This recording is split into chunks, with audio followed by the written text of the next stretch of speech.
Hello दोस्तों, मैं हूँ राइटर उत्तम और इस वीडियो में आपका स्वागत है। कुछ वक्त से मैं ये देख रहा हूँ कि कुछ लोग जो है वो एक ख़ास जो धर्म है उसके अगेंस्ट कुछ ऐसी वीडियोस बनाते हैं जिससे उस धर्म के लोगों को दुख हो, अ, उनको परेशानी हो, उनको गुस्सा आए वगैरह वगैरह।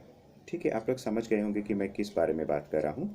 सबसे पहले तो मैं ये कहना चाहूँगा कि हम लोग सब बचपन से हम लोग चाहे कोई भी धर्म के हो, हिंदू हो, मुस्लिम हो, सिख हो, ईसाई हो, जूइश हो, कोई भी हो, तो हर एक घर में प्राय प्राय ये तो सलाह दी ही जाती है और ये कहा ही जाता है कि अ, जो सुप्रीम बीइंग है और या फिर जिसे हम लोग गॉड कहते हैं, भगवान कहते हैं, वो सिर्फ एक ही है। ठीक है, और एक ही है, लेकिन अलग अलग धर्म के लोग ने उसे अलग नाम दे रखा है। जैसे हिंदू धर्म में हम लोग उसे ब्रह्मांड कहते हैं। ठीक है, फिर हम लोग यीशु धर्म में जीसस क्राइस्ट कहेंगे, इस्लाम धर्म में प्रॉफिट मोहम्मद कहेंगे और बुद्ध धर्म में हम लोग उसे गौतम बुद्ध कहेंगे। ठीक है, तो इस तरीके से ये तो सबको पता है कि एक ही भगवान है, लेकिन अलग अलग धर्म में हम उसे अलग अलग नाम से उनकी तपस्या करते हैं, उनकी पूजा करते हैं, उनकी सराहना करते हैं, उनके आगे हम अपना मस्तक झुकाते हैं, इबादत करते हैं वगैरह। तो मुझे ये समझ नहीं आ रहा है कि जब अ, पूरे विश्व को एक ही भगवान चला रहा है, ठीक है, इसका मतलब ये है कि अगर आप एक धर्म के हैं और दूसरे धर्म के किसी भगवान की आप निंदा कर रहे हैं, उनकी खिल्ली उड़ा रहे हैं, तो अंत में क्या हो रहा है? क्योंकि भगवान तो एक ही है, तो आप खुद अपने धर्म के ही भगवान को आप बुरा भला कह रहे हैं, क्योंकि भगवान तो एक ही है।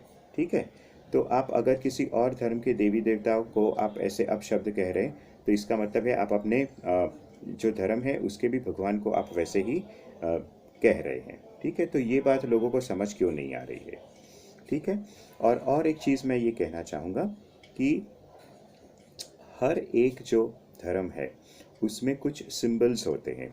ठीक है, सिंबल्स यानी कि जिसे हम लोग हिंदी में कहेंगे चिन्ह होते हैं, और ये जो सारे चिन्ह हैं वो बहुत ही महत्वपूर्ण है।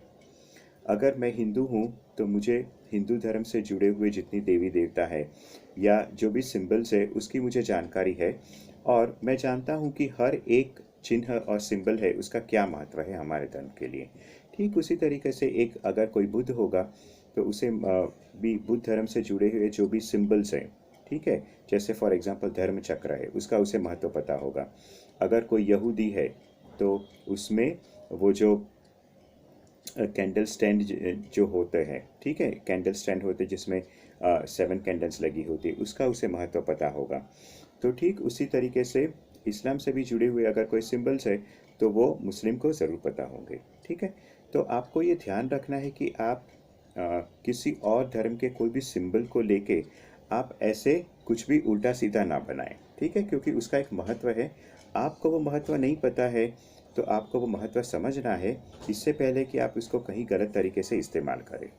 ठीक है, आपका कोई हक नहीं बनता है कि आप इस तरीके से वो सिंबल को लेके बिना सोचे समझे कहीं और जगह पे फिट करके आप उसे कुछ गंदा दिखाने की या नीचा दिखाने की कोशिश करें। तो हमेशा कोशिश कीजिए कि आप कोई भी धर्म से जुड़े कोई भी सिंबल की अगर बात कर रहे हैं या कोई भी सिंबल यूज़ कर रहे हैं तो इससे पहले जानकारी हासिल कर लें कि ये सिंबल क्या है, उसका क्या महत्व है।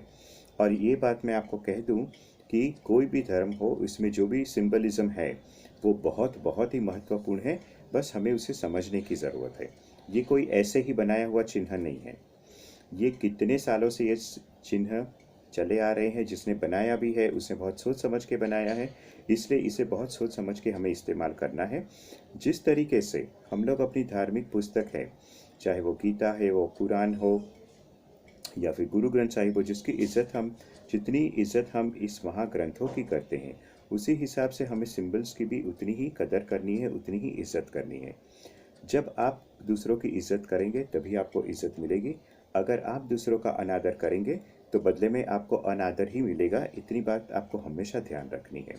मुझे नहीं लगता है कि कोई इतना बेवकूफ़ है कि ऐसी बातें भी नहीं समझ सकता है। ठीक है, तो कोशिश कीजिए कि कुछ भी यूज़ करने से पहले उसकी जानकारी हासिल कर लीजिए और उसके बाद ही उसका इस्तेमाल करें। Bye bye.